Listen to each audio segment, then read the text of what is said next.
Good afternoon, everybody. I want to welcome you here to I believe this is the third Babcock Memorial Lecture. For those of you who don't know me, my name is Kelly Bedard, and I am the newly appointed chair of the department, and so I'd like to welcome all of you who are regulars and all of you who are new, and I would in particular like to welcome Kathy Babcock for coming. I want to give you the sort of 2-minute backdrop to this, and then I'm going to pass it over to Ryan Oprea, who's going to introduce our speaker. So this speaker series came about when, unfortunately, Philip Babcock passed away about 3 years ago, or maybe 4. I may be losing track of time. And Philip joined our faculty about 6 or 7 years before that, and had unfortunately passed away very early. And he was a really fascinating person in that he had started his life at Princeton, his academic life, and then had done an undergraduate degree, gone off into the private sector and been very successful. And then in midlife decided that he was going to come back and become an academic. And he came here and did work in sort of behavioral economics, labor economics, and so on. But one of his great passions was teaching. And one of the things he cared the most about were students. And he had an enormous amount of energy that he gave to your predecessors. And one of the things he believed is that we needed to inspire you and expose you to great thinkers, and that you needed to work hard, and you were gonna find your path. And so in honor of his memory, we started the Babcock Lecture, where we bring an esteemed academic every year to come and talk about some topic. And the person who is chosen every year is chosen by your colleagues. And this year, last year, I guess it was, the Junior Honors Seminar chose Dan Friedman as this year's speaker. And again, this year, the junior seminar will choose next year's speaker. And so I hope that you will enjoy this and get a lot out of it. And I want to pass this on to Ryan Oprea, who will introduce our speaker. Okay, so Dan was an undergrad student at Reed College when he started out, and he was a PhD student at UC Santa Cruz, writing his dissertation under Steve Smale. He started his career doing real-world stuff for Bank of America before moving to UCLA, where he became an economics professor. And then he finally moved back to the Redwoods to UC Santa Cruz, where he's a professor now. Dan's a really broad researcher. He's a pioneer in the study of learning and evolutionary games, in economics and in experimental economics. And he's done work in an amazing number of subdisciplines of economics, including general equilibrium theory, and a lot of interdisciplinary work, actually a huge amount of interdisciplinary work bordering on psychology, mathematics, and biology. Today he's going to present some characteristically groundbreaking work on some brand new stuff that nobody's seen anything like this, I think, that he's been developing in the last couple of years. Dan's written 6 books, including 2 on experimental methodology. I think it's one of those books that probably got him nominated, because I assigned one of them in class. 1 on the behavior of double auction in market institutions, a 4th on the misuse of expected utility theory, and a couple of books on the evolutionary foundations of human behavior and evolutionary game theory. So very, very broad research interests. His research includes around 72 papers in peer-reviewed journals, including a number in the very top journals of economics. He's also the founder of the LEAPS Lab, which is one of the earliest ever experimental economics laboratories. Dan is one of the most creative researchers in economics, I think, and I think one of the bravest. On a personal note, I've been reading and learning from Dan's work since I started graduate school, and I was lucky enough to be hired by him when I finished my PhD about 10 years ago. I learned how to do research, writing papers with Dan, and I owe him my career. He is as generous a teacher as I've ever met, and I'm so happy we will all get a chance to learn from him today. So welcome, join me in welcoming Dan.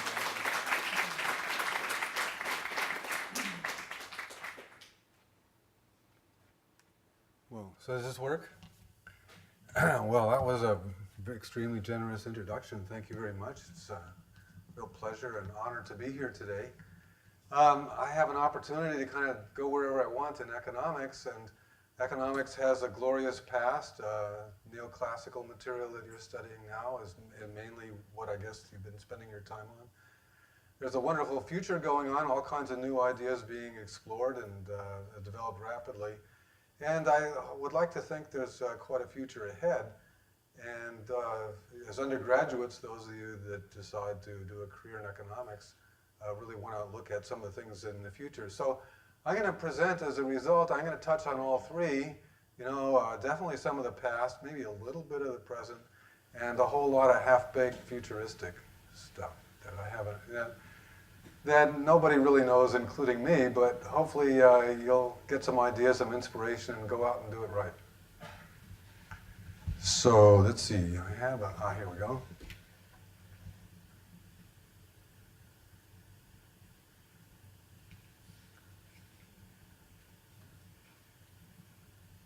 There. Okay, so let's start with a little bit of the past. Neoclassical economics is wonderful stuff. It's focusing on market interactions of individual agents. And assuming markets are large, anonymous institutions, homogeneous sorts of goods and so on. It's a great thing to learn, and I'm sure, and I don't want to knock it in any way. And it's pretty much all you need, or don't know what you'd want to do beyond it, maybe for a lot of things you might be interested in, commodities like wheat and oil, for example. But there are specialized, a lot of our economy, and maybe some of the most interesting parts of it, it's lacking something. It's problematic. The neoclassical approach, in some ways, is problematic. I don't know what it is. I'm having a hard time. You're just dramatizing the problems in neoclassical. Yeah, if I just keep this on and I keep my finger over this, then maybe that'll work. Okay, so for specialized goods and services of labor, the particular connection, the transaction, the connection between the people involved is more specialized, and thinking about these particular links is maybe crucial. So, for example, one of my main primary economic places in life is to be an employee of the University of California, but swapping me out for one of your professors here wouldn't probably be a great idea. Likewise, even though it's still the same University of California employer, there's a lot of sort of specialized, particular, I would say, link-specific things. So there's very few professors here, with the possible exception of Ryan Oprea, who would easily slip back into UC Santa Cruz even. And that's just a tiny microcosm. There's just, I would argue, that many of the most important things are like that. So industrial organization, I think, took some major steps forward, recognized in this year's Nobel Prize, I might add, in thinking about co-specialized assets and specific investments that you make. That depends on who you're working with, right? The counterparty, the actual links involved. Even macro, which is taking the broadest view, now has material that is emphasizing matching functions for labor markets, also recognized by a Nobel Prize not that long ago. I would consider these, in terms of what the perspective of the field decades from now, these are steps in the right direction, but still kind of small steps. So networks is a branch of mathematics that's maybe useful here. So the natural way of thinking about links, specific links between economic agents, is to write down a network. The networks I knew before I got into this were simple, undirected, unweighted networks. I'll explain to you what directed weighted networks are. I think these would be the appropriate kinds of networks to think about these. Now, this isn't the first time an economist has thought maybe networks is a good thing to go with.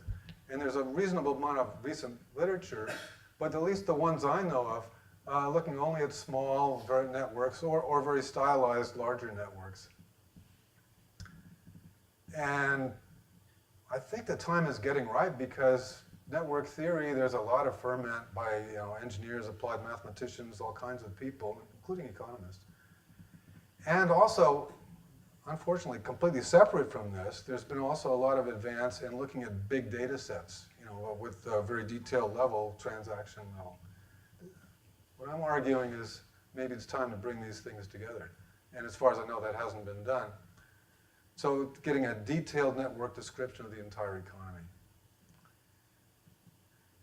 Now, one thing to make this even more complicated and ambitious is that getting a snapshot maybe wouldn't tell you that much. It's really how these things evolve, change over time, unfold over time, how the network structure evolves, the links form and reform, that I think really gets at the big questions. For example, here's a big question.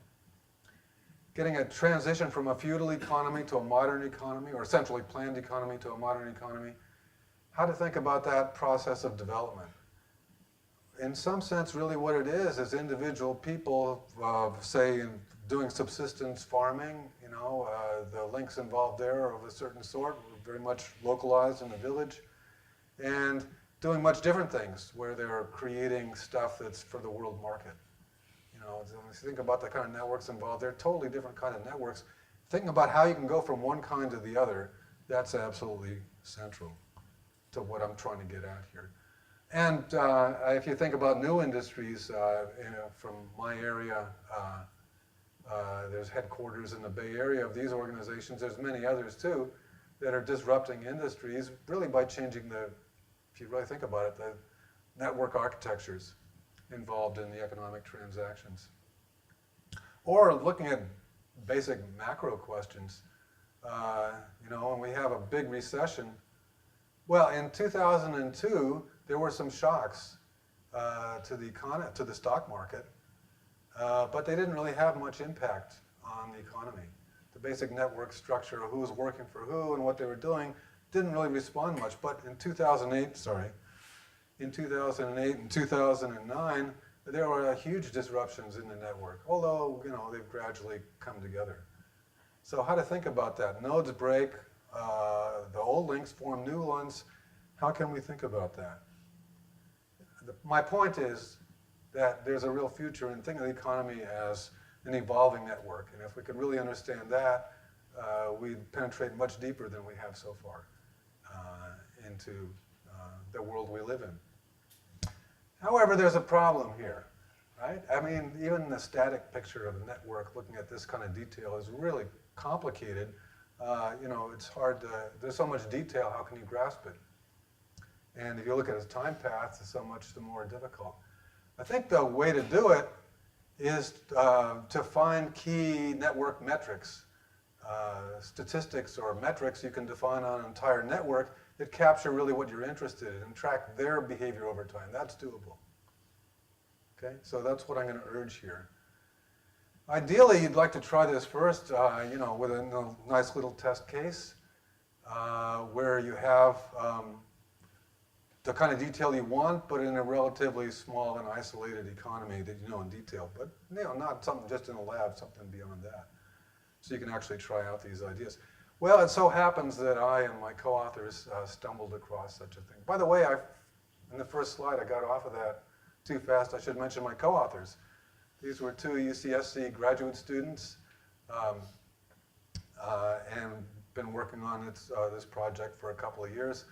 But they both finished up last year. So Matt Baumer is now with Facebook, and Curtis Kephart is now at NYU Abu Dhabi as a postdoc.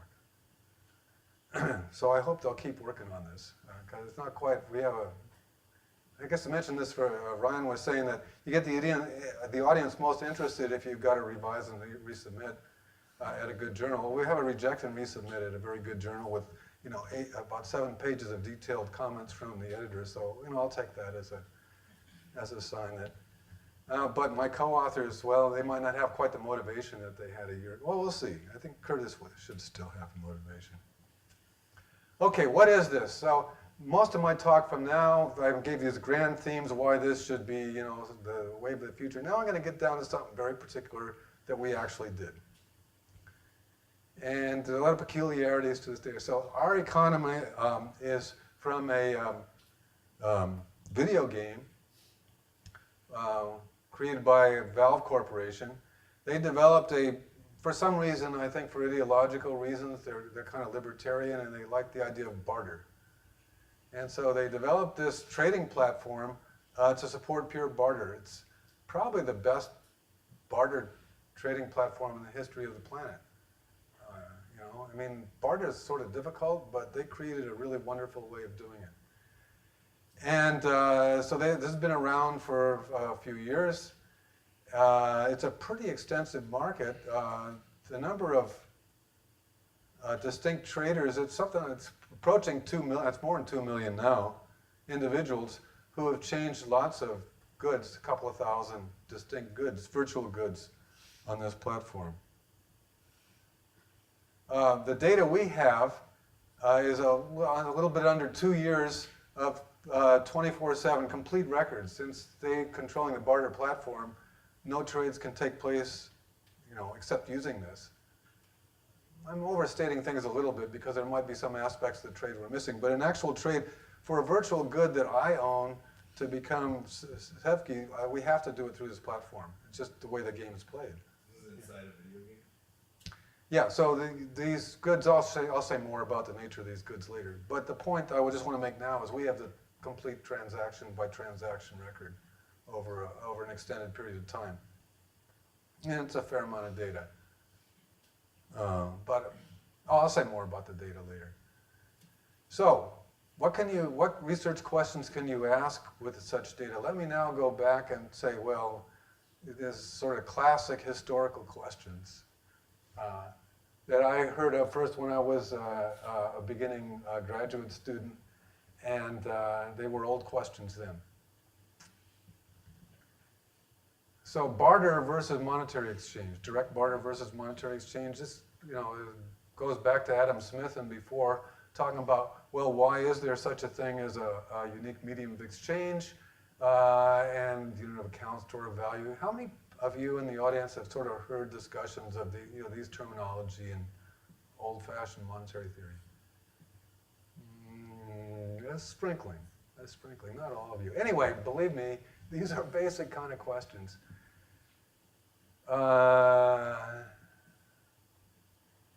Another related one with also a pretty extensive literature that goes back quite a ways is the question of trade specialists that emerge, dealers, brokers, lenders, you know, the spontaneous emergence, what role do they play, how important are they, how do they emerge, and so on. We can get at these things with our data in a way that hasn't been possible, I think, before. So I want more 20th century or late 20th century, mid to late 20th century language. Do institutions emerge spontaneously that lowers transactions costs? And do you eventually see equilibrium outcomes like the law of one price, or to what degree do you see that? So those are classic kind of questions that we want to get at.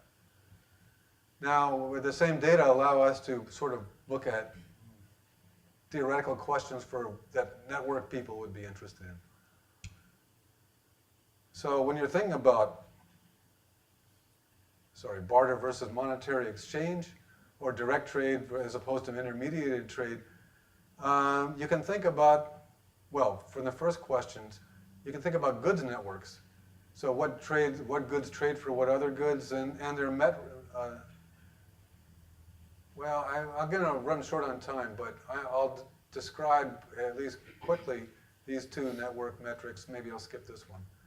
Just so I know it's in the audience, how many people are at least slightly familiar with the idea of assortativity in the context of networks? Or between this?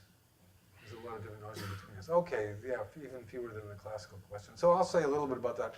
Closeness we found useful as well, but maybe the others are more important. So the time I've got, you should give me a warning, right? As I'm approaching, say 15 minutes to go. Can you do that, Ryan, for me? I don't know what it goes. Okay, well, maybe you can find out. Okay, so goods networks, what goods trade for what other goods, we can bring networks to bear on that. We can also do this, and it's in some sense, dual. How about trader networks? Which individuals trade which other individuals? Of course, what do they trade? But, you know, you got a network already when you just do it either way. So I'll explain to you how we can create these networks from the data, and then use network metrics such as node degree, and again, assortativity, to describe how these evolve over time. So more generally, you could ask, and I'm not going to answer this question, but it's a general question to equipment or whether there's an equilibrium network architecture, whatever that might mean, that evolves over time. Okay, let's look at the data again, or the game. How many of you have played Team Fortress 2? Hey, well, that's a better scattering. So I actually, I gotta admit, my co-authors have, but I haven't. I haven't actually played it myself. But this is just a screenshot that one of them got for me of, it's a real-time multiplayer video game.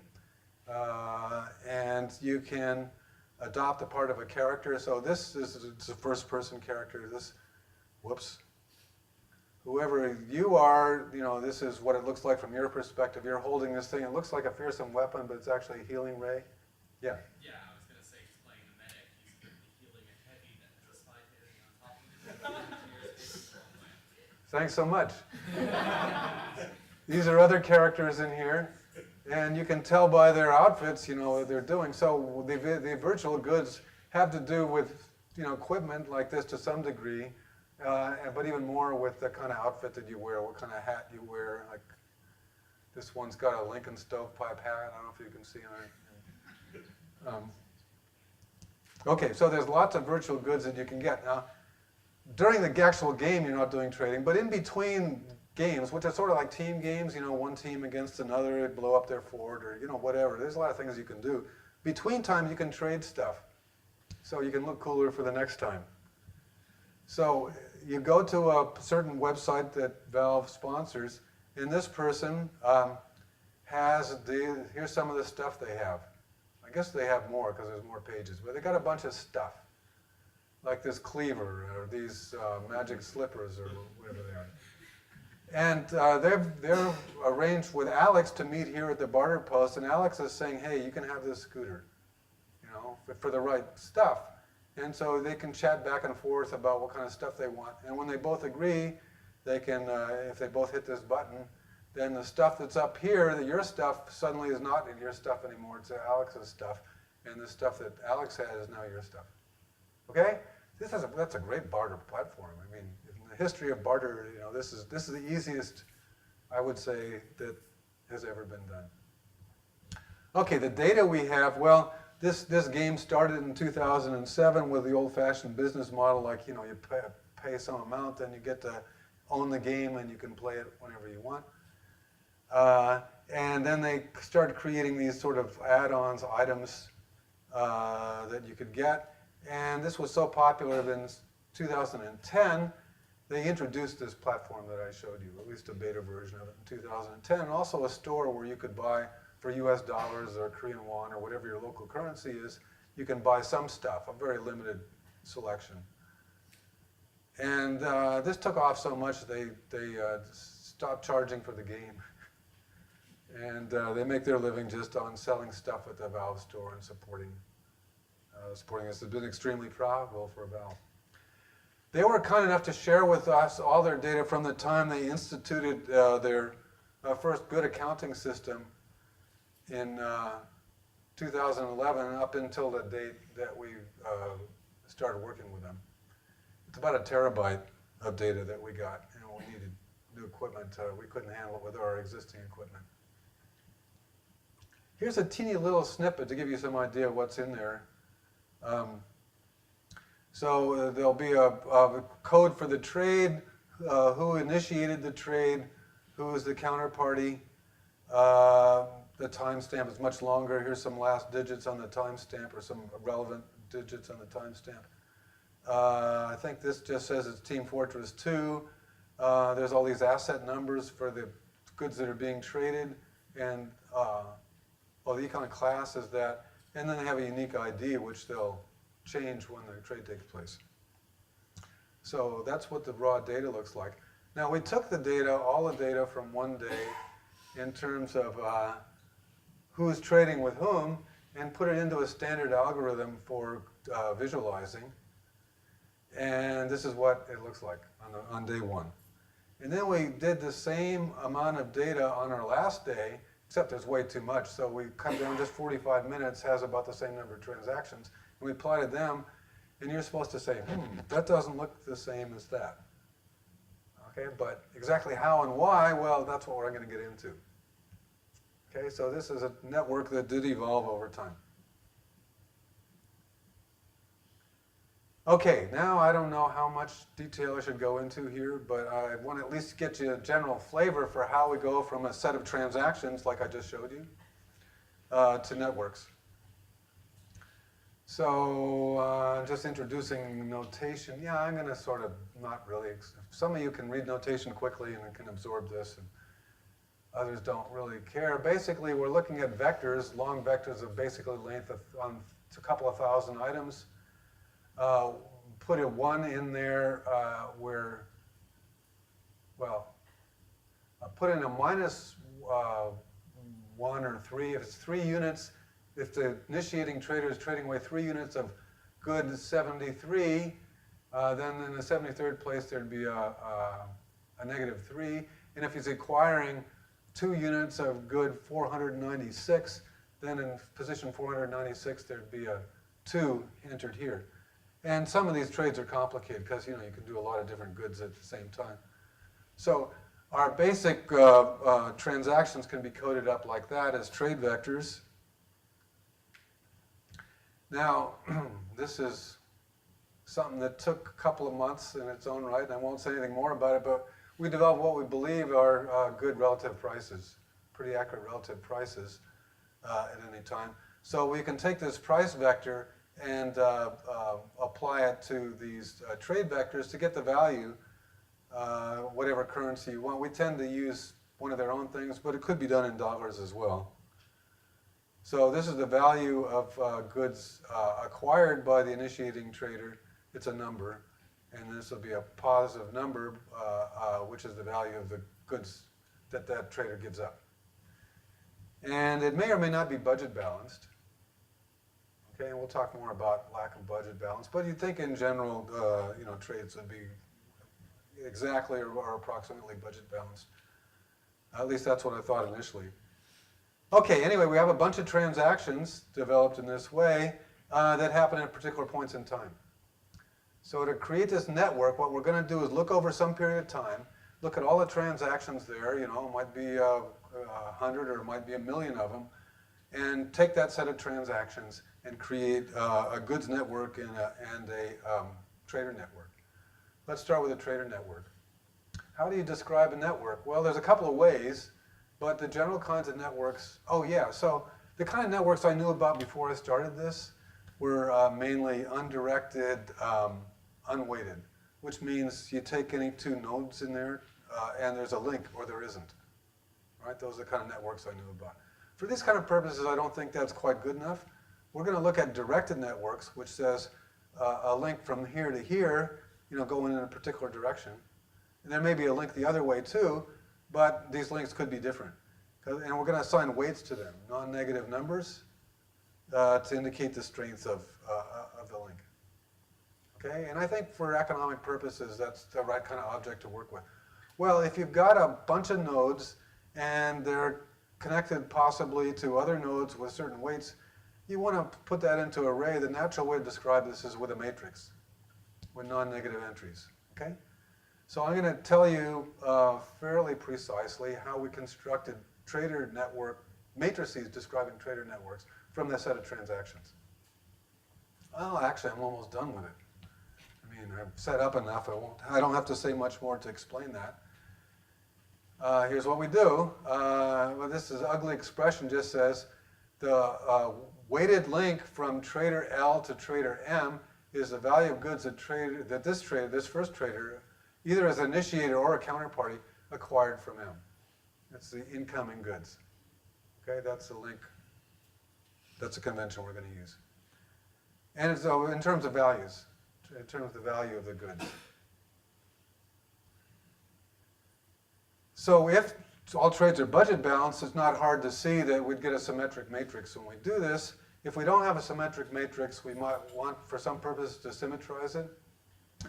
And, okay, just to see.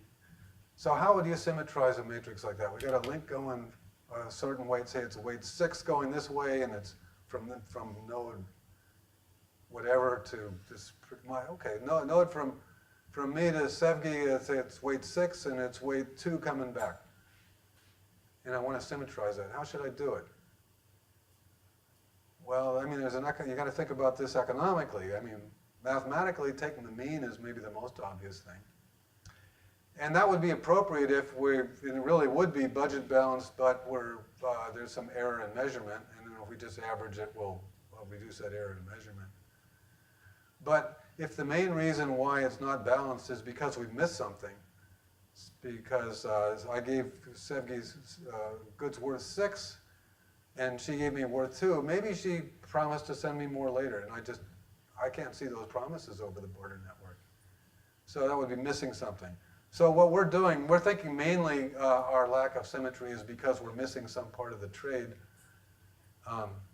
Or it could be that actually Sevgi sent me by PayPal some money that I didn't have record of that. So we're going to use the max when we want to symmetrize it. Yeah, which is more appropriate if missing items are the main reason. Okay, so that's how we do a trader network, the links where the nodes are individual participants and the links are value of trade between them.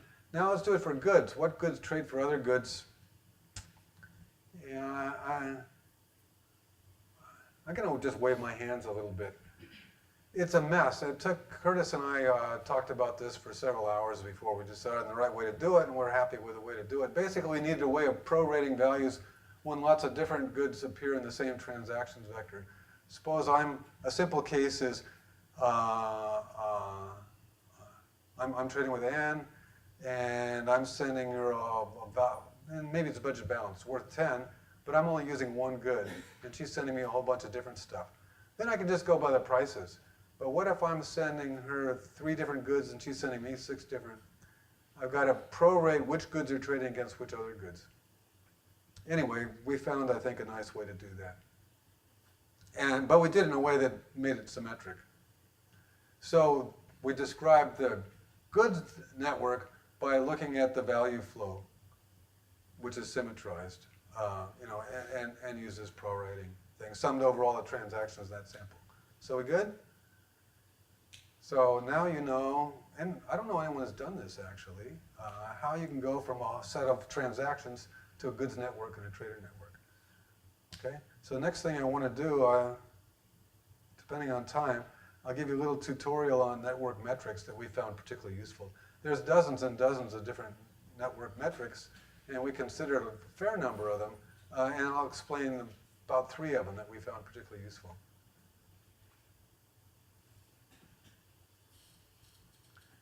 So node degree, how many people heard node degree?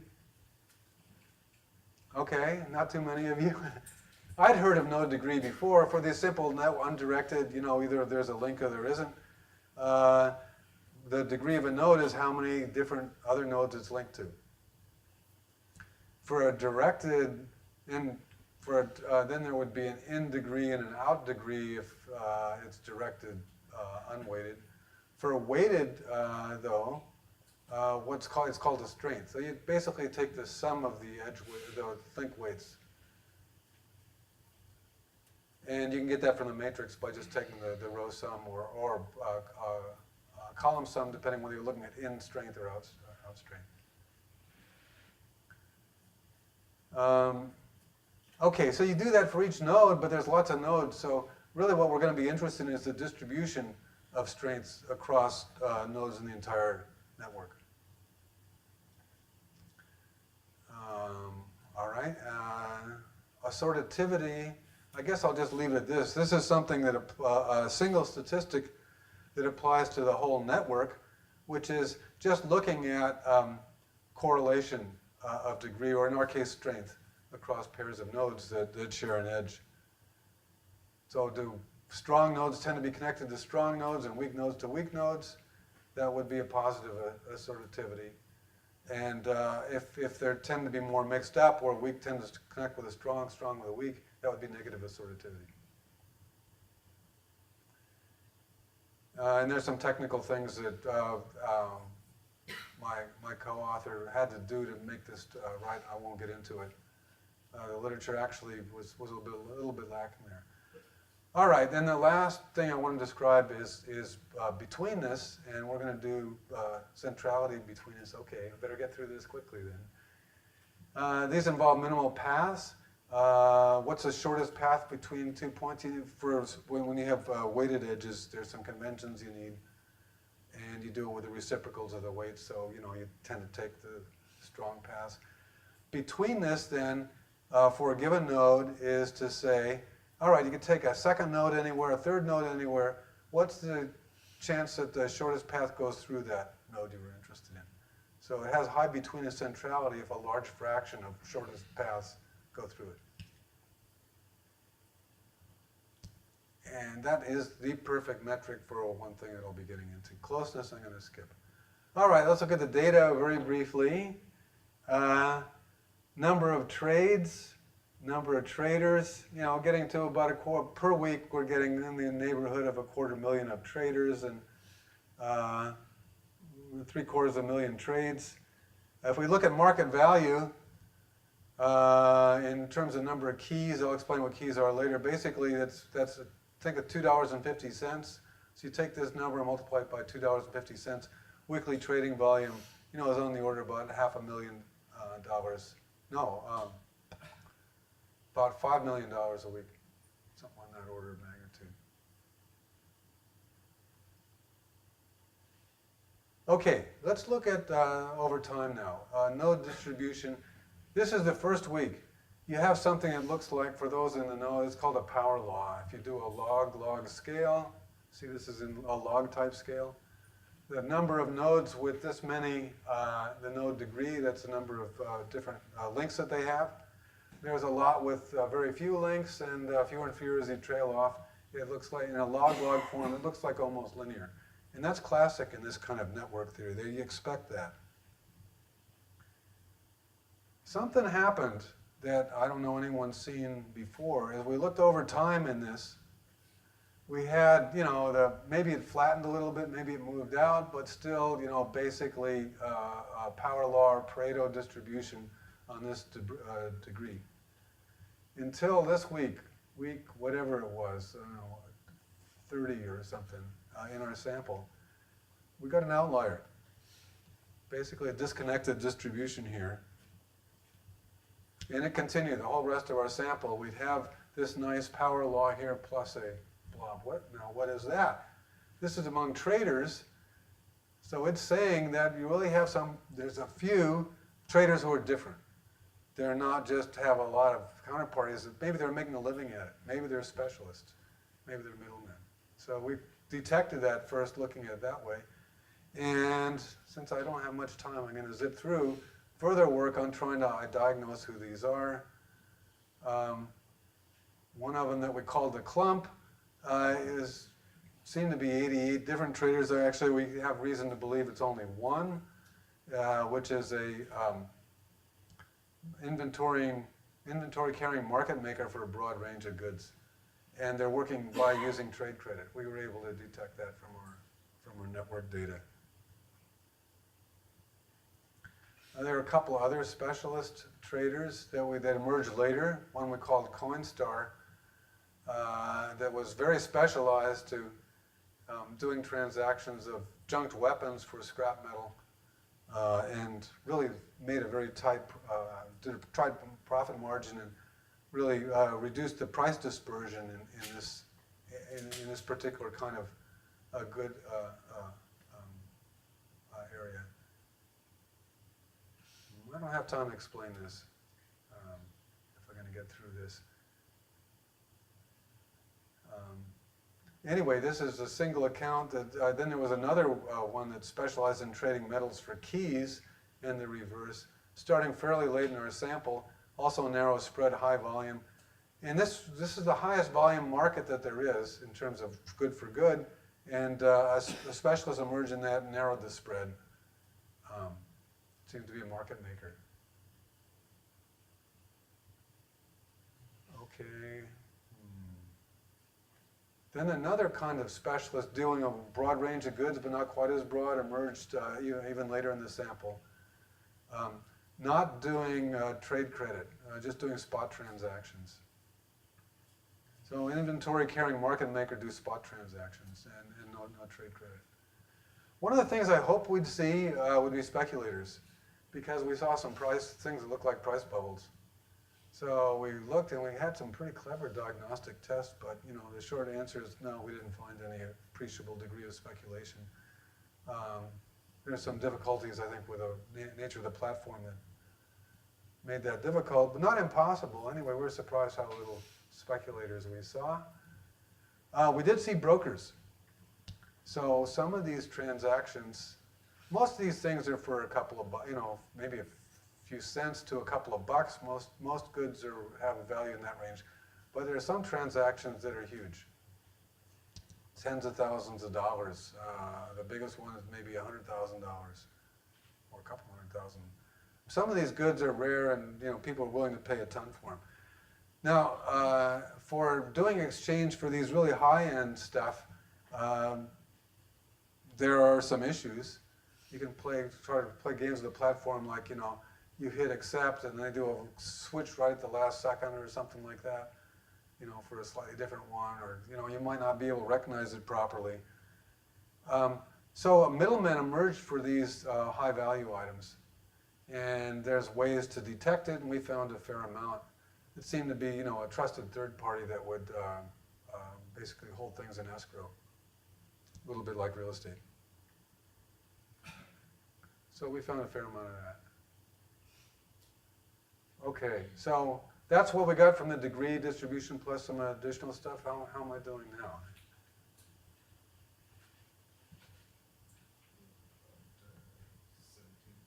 Okay. Okay, so now looking at network metric assortativity, remember that's the correlation whether in terms of a trader network, whether big traders tend to trade with big traders or and small with small or vice versa. We found an overall thing. Here's our finest disaggregation on that. So over time, early in our sample, the assortativities were somewhat positive and they didn't differ much between high-value goods and low-value goods. But then they separated. The high-value goods shown in red went into pretty positively assortative deals in terms of the traders involved. It's the big boys trading with the big boys, and I guess for high-value goods, probably the little ones don't trade that much in high-value goods anyway. Relative to, let's see, I forget, these benchmarks. Actually, I think I had the benchmarks on the others. People have studied assortativity in other networks. And so if you're looking at, say, movie actors, high-end movie actors tend to be in the same movies as other high-end movie actors, and B's with B's, C's with C's. There's pretty positively assortativity if you look at the networks among who's been in the same movie, right? And there's studies of that. We don't have econ, we didn't have data on econ authorship, but there is on mathematics articles, and they're also positively assortative in terms of, the total number of publications. They tend to be somewhat positively assortative. Random, when properly done, is going to be 0. Then we have negative assortativity in terms of what websites link with other websites. Because there's some big aggregators and small ones, somewhat negative. And then if you look at the internet wiring, ISPs tend to link, well, they link some with big providers, but they largely link to the ordinary users. So this gives you some idea of what reasonable numbers are in terms of positive and negative assortativity. Relative to those numbers, we're getting pretty positive assortative for the big value items and negative assortative, quite negative, and it stays, moderately negative for the small value items. Our belief is that this is because the small value items are being done through specialists, and the big items through brokers. And so this is some network metrics for some of what I was mentioning before.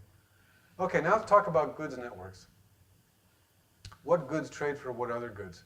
Now, if there's money, money being the universal medium of exchange, everything trades for money, money trades for everything. That's a particular kind of network.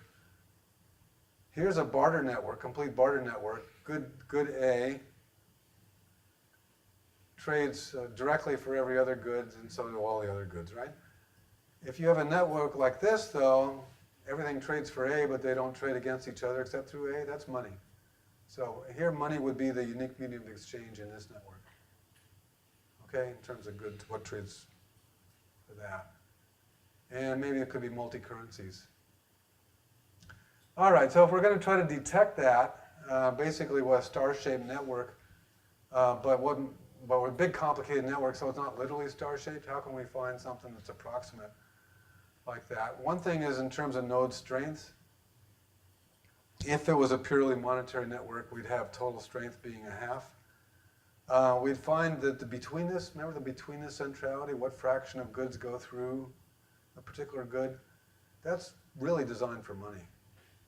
And so betweenness centrality for money should be 1 and everything else should be 0. And I'm going to skip closeness. Okay, so what goods might be money? Well, in this game, those of you who play it would recognize these things, I think. So scrap metal, if you get rid of 2 weapons that you're not interested in for, you can take 2 of them and create scrap metal craft bar 1. And then you can take 3 of these and turn it into this, 1 of these, or 1 of these turn it into 3 of those. And then you can take 3 of these and turn it into 1 of these, or vice versa.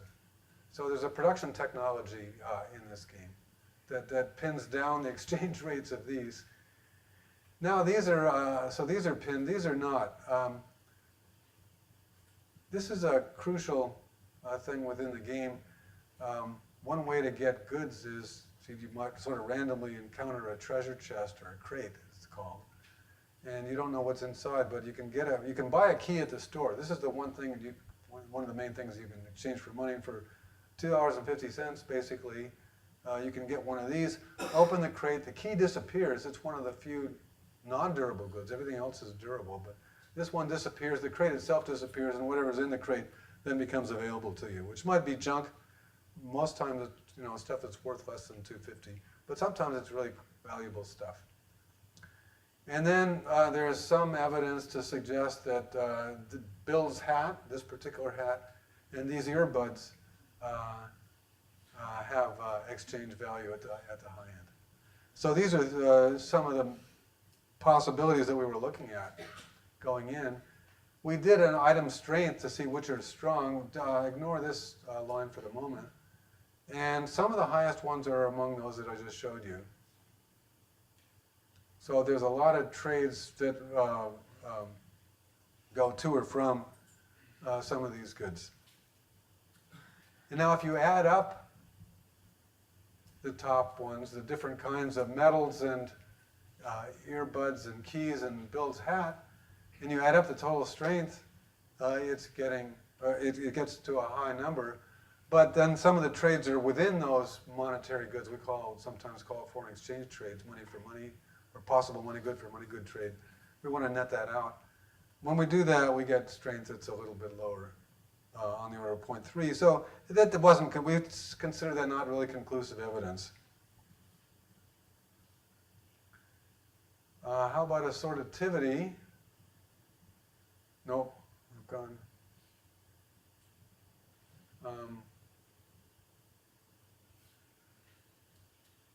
Oh yeah, okay, this is for goods. In the interest of time, I'm going to zip past this, because this one's our smoking gun.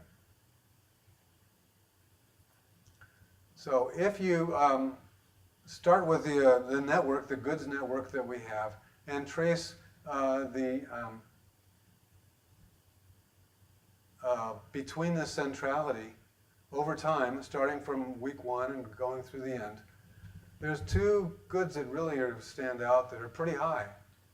And that's refined metal and keys. Oh, and reclaimed metal.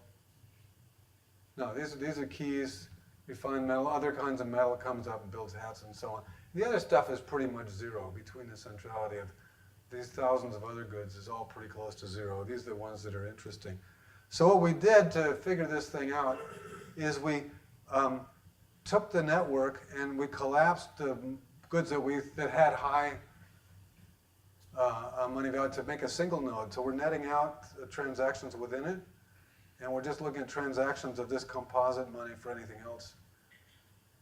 And it starts out, in the beginning of our sample, we were hoping to get earlier data, but their accounting system was good. Already by then we were like over 80% between the centrality for this composite money. And then it hit 100% and stayed there. So this is money, and that's it. It has between the centrality. Things go through, people trade this other stuff for one of these kinds of money. But what good? So we disaggregate by high, low, and medium value. And if you look at low value items, they go mainly for refined metal, a little bit for keys. If you look at medium value items, they go pretty much for keys, refined metal to some degree, but less really for, so the trades are mostly through the shortest path at least.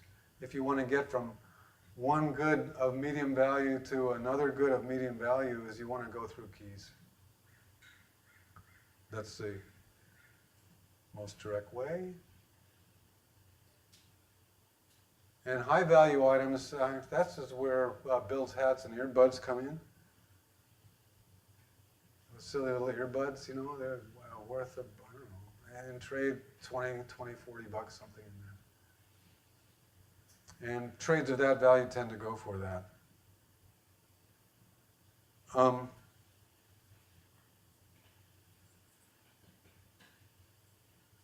This was a bit of a surprise to us going in, that we had this disaggregation by value. And maybe this is a time to talk about why that works.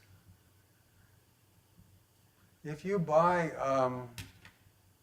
coins. Actually, coins are starting to disappear, coins and bills. But you're going to use coins you're not going to use coins, you get very annoyed if you use coins for, say, something that costs 50 bucks and you try to pay for it in coins. Shopkeepers aren't going to like that, or whoever you're dealing with. And likewise, on this barter platform, if you're trying to get something valuable and you're just dumping in just tons and tons of scrap metal, they have to count it up, and it's just annoying. So it seems important to be able to have, so this divisibilities, we think of these different things as being something like, maybe dimes, quarters, dollar, bills, 5s, 20s. Okay, how far apart do those have to be convenient? I think it maybe depends on the technology involved.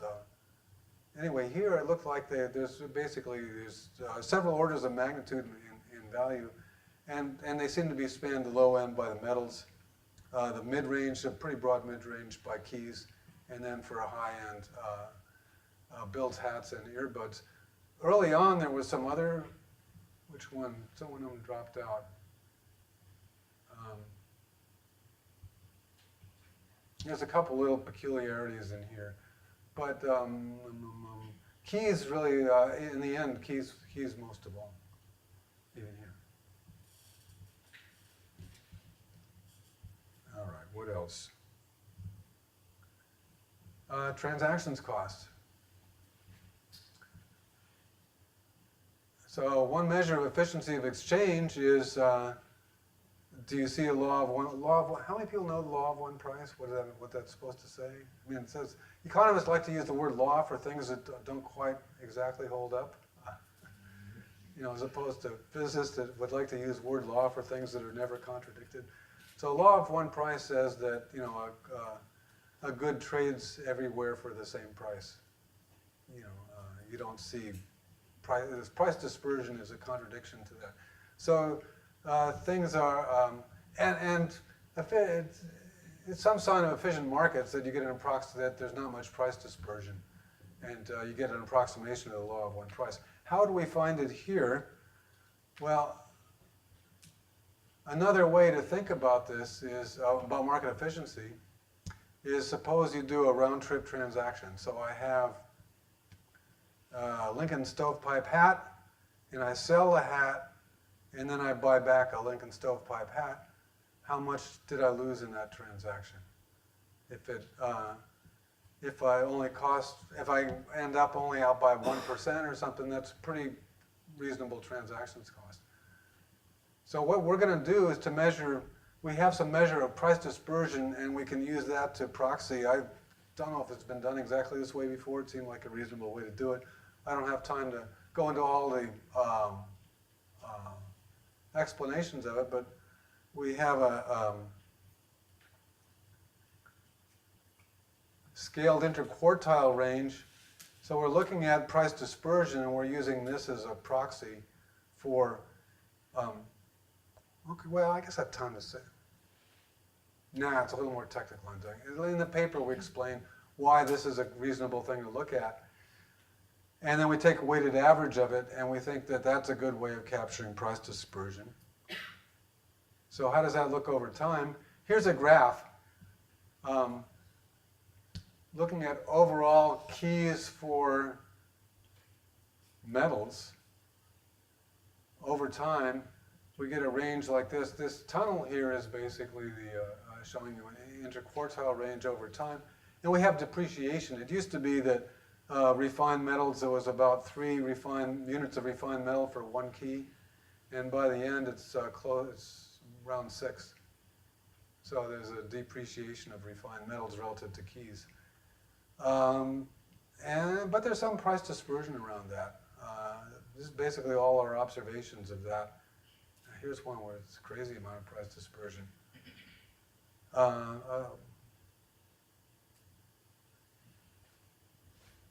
Oh, yeah. This price dispersion is this way at a moment in time.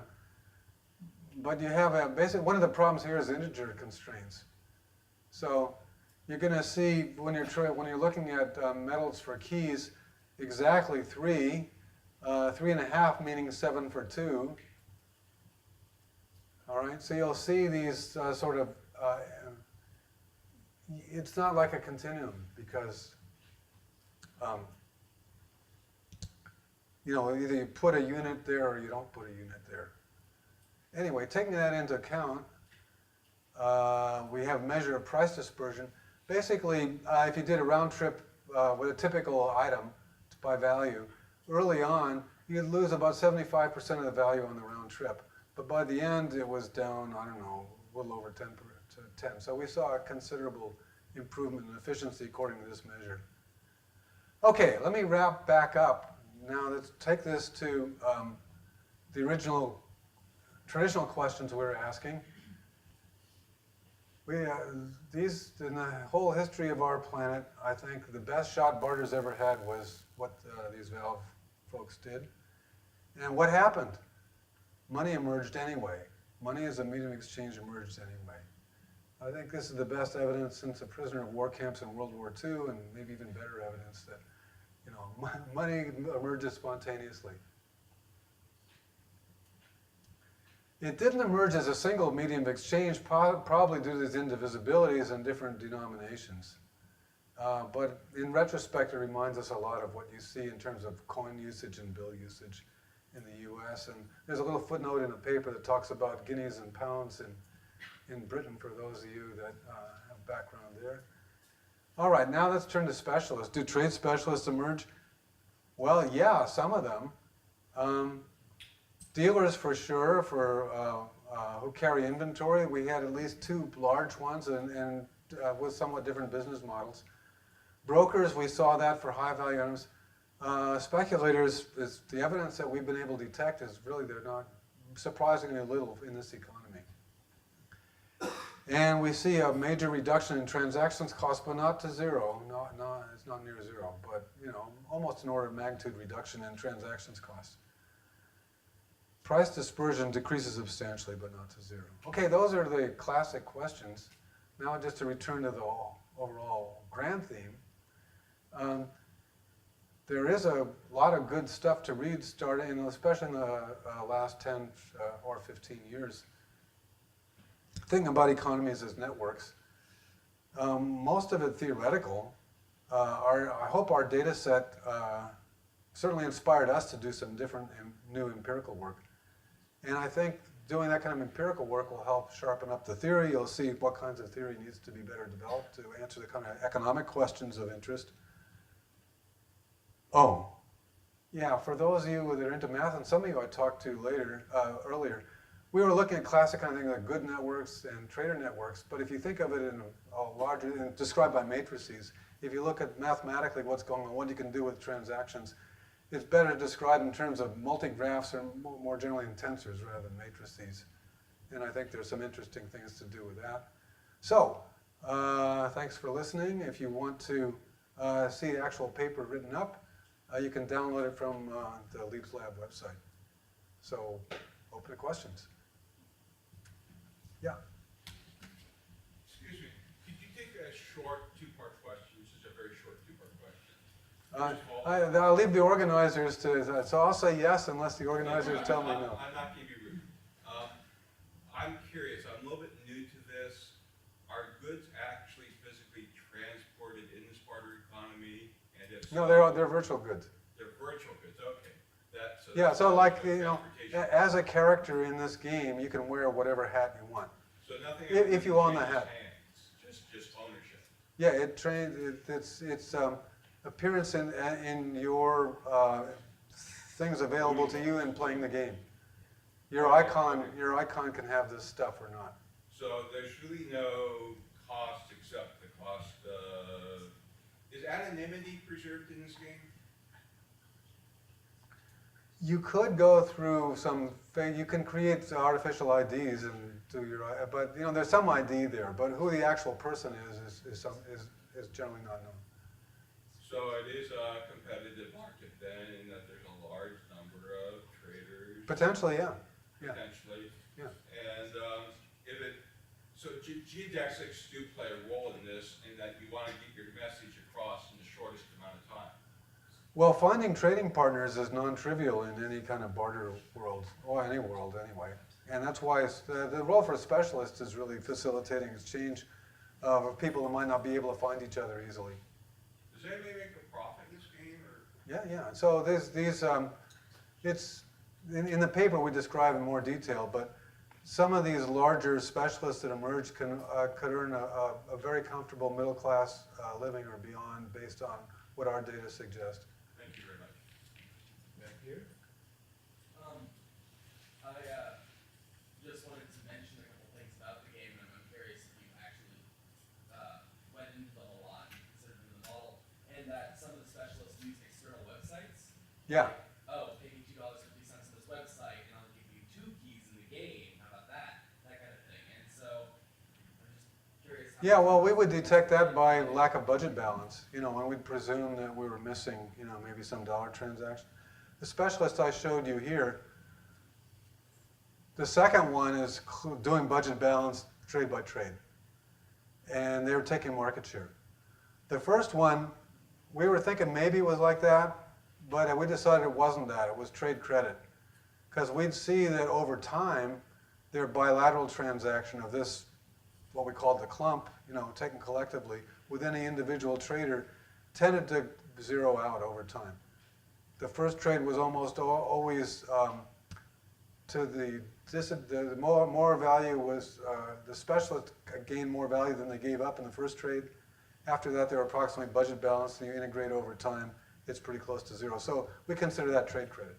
Okay, thanks. But you know, another business model would be possible, and there may be somebody doing it. But the biggest ones we found in our sample, we're not doing it that way.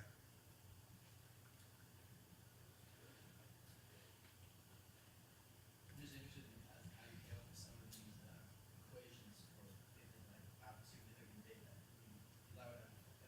I'm not saying I should have an idea where I would start, but how much trial and error? Well, you mean like finding a good metric for money, for example? But so this was a long quest, actually. Curtis Kephart was the one who was thinking about this the most. And he invented all kinds of ad hoc, real special stuff. And I kept on going back and yeah, it's not bad, but you know, let's go back to the literature, what's out there. And then and there's about 4 different kinds of centrality. And you know, I was thinking maybe it had something to do with centrality, but they weren't really good. But between the centrality was exactly it. So when he said, oh, here's how you define between the centrality, we had to generalize it. There were some things, no, I guess it was a sortativity. We had to correct some stuff in the literature. But taking this idea and tweaking it just slightly, it's absolutely the natural way to identify money. And then when it came, he ran it and it came up and it, you know, went to 100% pretty early on and stayed there. You know, that was one of our happiest moments in analyzing the data. Were there any kind of exogenous shocks that happened in the game? Oh, yeah. Coming from that you could have created any interesting natural experiments, maybe on macroeconomic issues? So I'm just thinking of changes to the rules of the game, or I just heard that a couple months ago they banned gambling and a bunch of goods values crashed because of it. And it sounds like there's a lot of Yeah, I don't know the recent history, last few months. We try to do better than that, Ryan.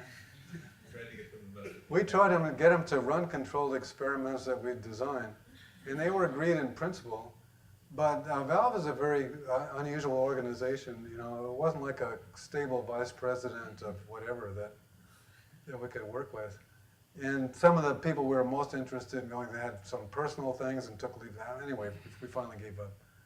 But you know, there's like several million. Well, the Valve company as a whole, at the time they had 50 million users, and it's probably more than that now.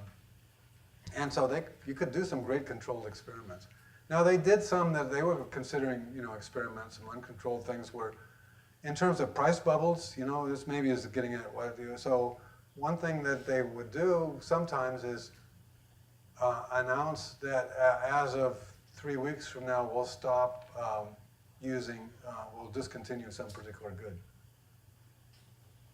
Earbuds, for example, were discontinued a long time ago. And they didn't really gain their value, their scarcity value, until they were discontinued. But there's some other goods that they discontinued, and the price went up on speculation. What I imagine was speculation, although we couldn't find particular people trying to make a living doing this speculation, and then crashed. You know, even though it was going to be not anymore, there were reasonably good substitutes, and it turned out people didn't really care about, you know, owning that particular discontinued item.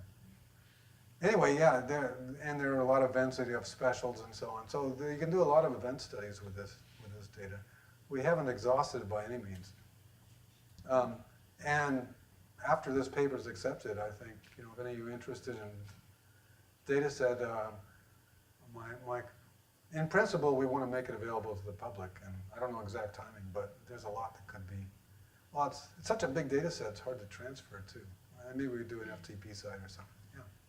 Does that have any links with the characters in the game where they physically exist in the real world, like the natural people, or do they only give you the game? I think the data we have doesn't have any direct way of saying where they are. Of course, you can guess from their hours of activity. Valve has that data, but what they shared with us didn't include that.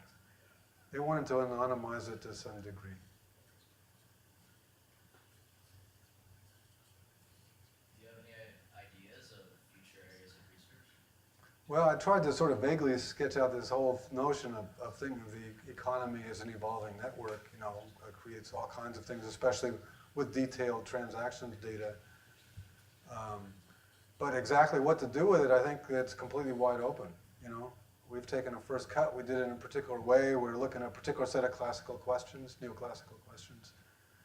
But even the data we have, and certainly other data that you might gather, it's wide open. I mean, there's probably about, I don't know, some large fraction of the possible interest that people might have in economics, you know, could maybe go through doing this kind of evolving network analysis. And a lot of things we've never thought of.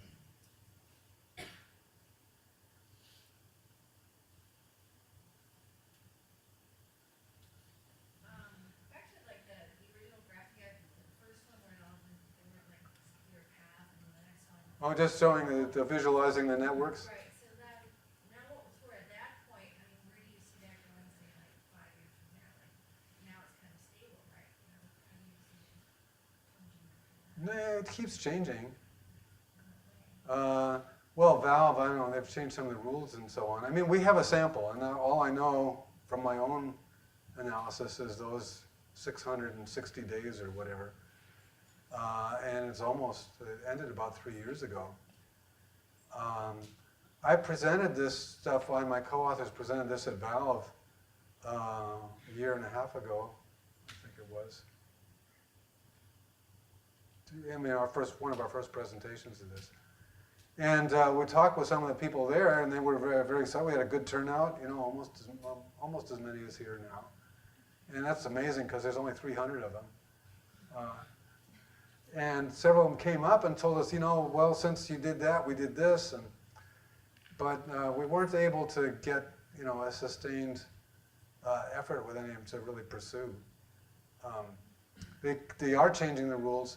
Oh, one thing that I know for sure, in my first presentation, I talked about different ways of doing the market. You know, I've never been a big fan of barter markets.